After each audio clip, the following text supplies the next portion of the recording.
नमस्कार. श्री स्वामी समर्थ. माझ्या सगळ्या गोड यूट्यूब फॅमिलीचं माझ्या यूट्यूब चॅनलमध्ये मी शर्मिला अगदी मनापासून स्वागत करते. आजचा दिवस तुम्हाला खूप छान जावो ही स्वामी महाराजांच्या चरणी प्रार्थना करते आणि आपल्या आजच्या नवीन व्हिडिओला सुरुवात करते. उद्या 29 जुलै बुधवार आणि या दिवशी आलेली आहे गुरुपौर्णिमा. जी पौर्णिमा तिथी आषाढ महिन्यामध्ये येते, तर त्या पौर्णिमेला दरवर्षी गुरुपौर्णिमा साजरी केली जाते. म्हणजेच आषाढ महिन्याच्या पौर्णिमेला गुरुपौर्णिमा असं म्हटलं जातं. गुरुपौर्णिमा म्हणजे आपल्या गुरुप्रती कृतज्ञता व्यक्त करण्याचा हा पवित्र दिवस. या दिवशी आपल्या गुरूंची म्हणजेच प्रथम गुरु आपले आई वडील यांची पूजा केली जाते. त्यानंतर आपली देवता, मग शिक्षण आणि आयुष्यातील ज्या व्यक्तींना आपण गुरुस्थानी मानतो त्याची पूजा या दिवशी करावी. तसेच भगवान विष्णूंची पूर्ण या दिवशी विधीपूर्वक पूजा केली जाते. तसेच घरोघरी भगवान सत्यनारायणाची पूजा देखील केली जाते. तर तुम्हीसुद्धा दर पौर्णिमेला किंवा गुरुपौर्णिमेला सत्यनारायण पूजा करत असेल तर तीसुद्धा आपल्याला 29 जुलैला संध्याकाळी करायची आहे. या गुरुपौर्णिमेच्या दिवशी गुरूंचे पूजन केल्याने आध्यात्मिक प्रगती होते असे मानले जाते. या दिवशी गुरूंचा आशीर्वाद घेतल्याने जीवनातील अडचणी दूर होतात, योग्य मार्गावर चालण्यास मदत मिळते. तसेच आषाढ महिन्यातील पौर्णिमेला व्रत करणे देखील अत्यंत शुभ मानले जाते. जर या दिवशी स्त्रियांनी व्रत केले तर तिच्या मुलाबाळांचे कल्याण होते. मुलांच्या आयुष्यात ज्या काही समस्या अडचणी सुरू आहेत तर त्या देखील या व्रताने दूर होतात अशी धार्मिक मान्यता आहे. या दिवशी दानधर्म केल्याने कुंडलीतील गृहदोष, पितृदोष देखील दूर होतात. गुरुपौर्णिमेच्या दिवशी आपल्या गुरूंना भेटून त्यांचे आशीर्वाद घ्यावेत किंवा त्यांची आठवण करून त्यांचे स्मरण करावे. आपल्या आयुष्यामध्ये गुरूंचा आशीर्वाद असणे खूप महत्त्वाचे आहे. कारण गुरुचरित्राच्या ग्रंथामध्ये असा उल्लेख केला गेला आहे की एक वेळ ईश्वर कोपला तर गुरु वाचवू शकतो, पण गुरु कोपला तर ईश्वर कधीच वाचवू शकत नाही. म्हणून गुरूंचा वरदहस्त त्यांचा आशीर्वाद आपल्यावरती असणं हे खूप महत्त्वाचं असतं. गुरूंमुळे आपल्याला योग्य मार्ग मिळतो, ज्ञानाची प्राप्ती होते. त्यामुळे आपल्या आयुष्यातील अडचणी या देखील दूर होत असतात. गुरुपौर्णिमेच्या दिवशी माता लक्ष्मी ही स्वतः पृथ्वी तलावर येऊन भ्रमण करत असते. ज्या घरात ती सेवा, उपासना, उपाय केले जातात तर तिथे ती धनधान्य, समृद्धी, ऐश्वर्य प्रदान करत असते. गुरुपौर्णिमेचा दिवस धार्मिक दृष्टीने अतिशय महत्त्वाचा असल्यामुळे या दिवशी आपल्या ज्योतिषशास्त्रामध्ये सांगितलेले काही प्रभावी उपाय आणि सेवा देखील केल्या जातात. आजच्या या व्हिडिओमध्ये तुम्हाला एक अत्यंत प्रभावी असा उपाय सांगणार आहे. बुधवारी तुम्ही काहीच नाही केले तरी चालेल, पण अन्नपूर्णा देवीला अर्पण करा. फक्त ही एक वस्तू एका रात्रीत आयुष्याचं सोनं होईल. 7 पिढ्यांचे दारिद्र्य नष्ट होऊन पुढील 33 वर्ष धनधान्य, संपत्ती, पैसा कधीही कमी पडणार नाही. घराची, मुलांची, पतीची अगदी भरभरून प्रगती होईल. तर अशी कोणती वस्तू आहे जी तुम्हाला गुरुपौर्णिमेच्या दिवशी अन्नपूर्णा देवीला अर्पण करायची आहे? हा उपाय कोणत्या वेळेत करायचा आहे याबद्दलची संपूर्ण माहिती या व्हिडिओमध्ये मी तुमच्यासोबत शेअर करणार आहे. त्यामुळे तुम्ही व्हिडिओ स्किप न करता शेवटपर्यंत नक्की पहा. आपल्या चॅनेलवरती नवीन असाल तर सबस्क्राईब करा. तसेच माहितीपूर्ण नवनवीन व्हिडिओ पाहण्यासाठी बेल आयकॉनला सुद्धा प्रेस करा, ज्यामुळे मी जेव्हा पण माझ्या चॅनेलवर नवीन व्हिडिओ अपलोड करेल त्याचे नोटिफिकेशन सर्वात आधी तुम्हाला मिळेल आणि तुम्ही एक पण व्हिडिओ मिस करणार नाही. आजच्या व्हिडिओमध्ये मी तुम्हाला जो उपाय सांगणार आहे तर हा उपाय आपल्याला गुरुपौर्णिमेच्या दिवशी करायचा आहे. गुरुपौर्णिमा परवा म्हणजेच 29 जुलैला उद्याच बुधवारी आलेली आहे. तर या दिवशी तुम्ही दिवसभरामध्ये हा उपाय कधीही करू शकता. प्रत्येक महिन्यामध्ये येणाऱ्या पौर्णिमेला अन्नपूर्णा मातेची विशेष पूजा करावी असे आपल्या धर्मशास्त्रामध्ये सांगितले जाते. पौर्णिमेच्या दिवशी अन्नपूर्णा मातेला काही वस्तू ज्या आहेत तर त्या अर्पण केल्या जातात. अन्नपूर्णा देवी ही आपल्या हिंदू धर्मातील एक अतिशय महत्त्वाची देवी आहे, जी अन्न आणि पोषणाची देवी मानली जाते. तिला साक्षात पार्वतीचं रूप मानलं जातं आणि या गुरुपुष्यामृतच्या दिवशी तिची पूजा केल्याने घरात कधीच अन्नधान्याची कमतरता भासत नाही. जर गुरुपौर्णिमेच्या दिवशी तुम्ही अन्नपूर्णा देवीला ही एक वस्तू अर्पण केली तर तुमच्या आयुष्याचं सोनं झाल्याशिवाय राहणार नाही. घरात सुख, समृद्धी आणि समाधान कायम टिकून राहील. ही वस्तू अर्पण केल्याने घरातील इडापिडा, नकारात्मक ऊर्जा, दारिद्र्य दूर होऊन सतत सकारात्मक ऊर्जा निर्माण होईल व आपल्या कुटुंबातील सर्व सदस्यांना उत्तम आरोग्य मिळत असते. तसेच आपल्या कुटुंबातील वातावरण हे देखील अगदी आनंदी राहते. म्हणून तुमच्या घरामध्ये अन्नपूर्णा मातेची मूर्ती ही असलीच पाहिजे. जी हातात पळी घेऊन असणारी ही देवी म्हणजेच माता पार्वतीचाच एक अवतार आहे आणि ही संपूर्ण विश्वाला अन्न पुरवण्याचे काम करत असते. म्हणून तिची पूजा दररोज आपल्या घरामध्ये काही विशेष केली जाते आणि म्हणूनच हिंदू धर्मशास्त्रानुसार आपल्याला दररोज अन्नपूर्णा मातेची विशेष पूजा करणं शक्य नसेल तर किमान पौर्णिमेच्या दिवशी तरी तिची विशेष पूजा करावी. तिला काही प्रिय अशा वस्तू ज्या आहेत तर त्या देखील अर्पण कराव्यात.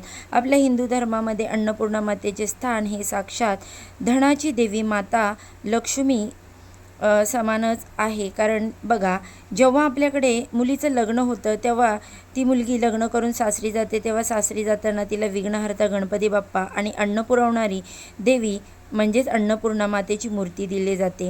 त्यामागचा हेतू असाच असतो की मुलीने दररोज अन्नपूर्णा मातेची पूजा करावी, तिला प्रार्थना करावी. ज्या घरात आपली मुलगी जाईल त्या घरात कधीही अन्नाची कमतरता भासणार नाही.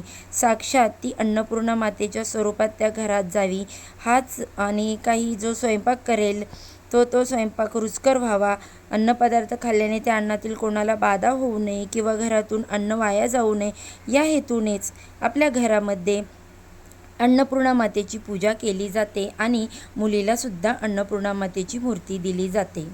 आता हा उपाय आपल्याला का करायचा आहे तर बघा, अन्नपूर्णा मातेची मूर्ती ही आपल्या प्रत्येकाच्या घरात असते आणि जर तरीही तुमच्या घरामध्ये अन्नधान्य टिकत नसेल किंवा घरामध्ये जे काही तुम्ही अन्नधान्य भाज्या खरेदी करून आणता तर ते जास्त काळ जर टिकत नसेल, घरातून अन्नपदार्थ जास्त प्रमाणामध्ये वाया जात असेल, खराब होत असतील किंवा खाल्लेल्या अन्नातून सतत बाधा होत असेल, बऱ्याच जणांना असं होतं बघा, जेवण केलं की ॲसिडिटी होते किंवा काहीतरी त्रास सुरू होतो, तर ते खाल्लेल्या अन्नातून काही बाधा होत असेल किंवा तुमच्या कष्टाला आणि मेहनतीला नशिबाची साथ मिळत नसेल तर हा जो एक उपाय मी तुम्हाला सांगते तो आवर्जून गुरुपौर्णिमेच्या दिवशी तुम्हाला करायचा आहे.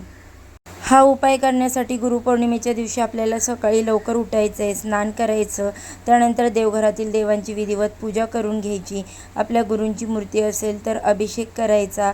त्याच्यानंतर तुमचे इतर कोणते गुरु असतील तर त्यांची मूर्ती असेल तर त्याच्यावरती अभिषेक करा. फोटो असेल तर स्वच्छ पुसून घ्या. छान अशी रांगोळी काढा. धूप दीप अगरबत्ती फुले अर्पण करून घरातील वातावरण प्रसन्न करा. कापूर जाळायचा आहे. त्यानंतर तुम्ही हा उपाय दिवसभरात कधीही करू शकता. फक्त उपाय करण्यापूर्वी सर्वप्रथम देवघरामध्ये दिवा प्रज्वलित असावा, धूप आणि अगरबत्ती लावलेली असावी, त्यानंतर हा उपाय करावा. उपाय करण्यासाठी अन्नपूर्णा मातेची मूर्ती ही एका तामणामध्ये घ्यायची आहे. आसन द्यायचं आहे, आसनावरती बसायचं आहे आणि त्या मूर्तीवरती आपल्याला अभिषेक करायचा आहे. शुद्ध पाण्याने, पंचामृताने, दह्याने, दुधाने, जसं तुम्हाला शक्य होईल तसं तुम्हाला अभिषेक करायचा आहे. अभिषेक करू झाल्यानंतर तुम्हाला ती मूर्ती स्वच्छ पुसून घ्यायची आहे आणि ओम अन्नपूर्णा देवे नमः अन्नपूर्णा स्तोत्राचं पठण करायचं आहे. अभिषेक करून झालं की मूर्ती व्यवस्थित स्वच्छ पुसून त्यानंतर तुम्हाला एका खोलगट अशी वाटी घ्यायची. ही वाटी किंवा प्लेट घ्यायची आणि त्यामध्ये सर्वप्रथम कुंकवाने एक स्वस्तिक काढायचं. त्या स्वस्तिकवर तुम्हाला थोडंसं हळदी कुंकू अक्षदा अर्पण करायच्या. त्यावरती अन्नपूर्णा मातेची मूर्ती ठेवायची. त्यानंतर एका प्लेटमध्ये तुम्हाला तांदूळ घ्यायचे. ते तांदूळ अखंड असावेत. कुठे तुटलेले, फुटलेले, खराब झालेले, काळे पडलेले तांदूळ घेऊ नका. चांगले असे थोडेसे अखंड तांदूळ घ्यायचे.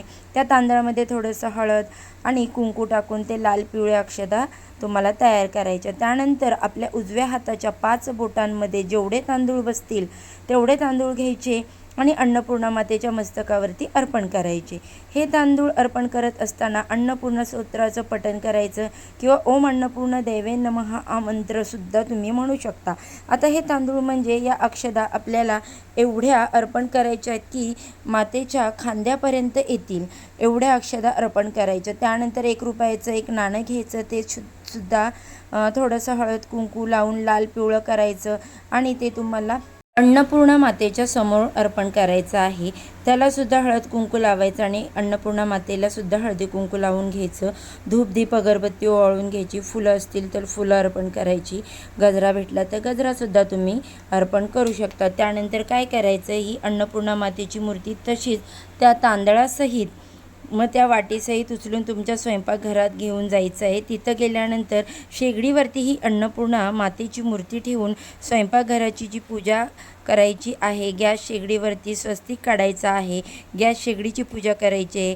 तिथे सुद्धा अन्नपूर्णा मातेची पूजा करायची आहे. धूप दीप अगरबत्ती ओवाळून घ्यायचा आणि दिवसभर तुमच्या स्वयंपाकघराचा जो ईशान्य कोपरा आहे तर त्या ईशान्य कोपऱ्यामध्ये तुम्हाला ही मूर्ती रात्रभर आणि दिवसभर तशीच त्या लाल पिवळ्या अक्षदांमध्ये ठेवायची. आणि जर त्या ठिकाणी तुम्हाला एक दिवा लावणं शक्य झालं तर अखंड दिवासुद्धा तुम्ही लावायला जागा असेल तर तिथे एक दिवासुद्धा तुम्ही आवर्जून लावा. तर दुसऱ्या दिवशी तुम्हाला सकाळी लवकर उठायचं, स्नान करायचं आणि जे तांदूळ तुम्ही अन्नपूर्णा मातेला अर्पण केले होते तर ते तांदूळ तुम्हाला काढून घ्यायचे.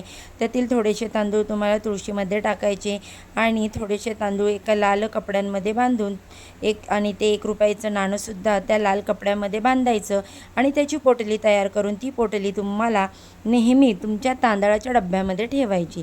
तांदूळ संपले की पुन्हा त्यामध्ये तांदूळ भरायचे आहे आणि अशी पोटली त्या तांदळाच्या डब्यात ठेवायची.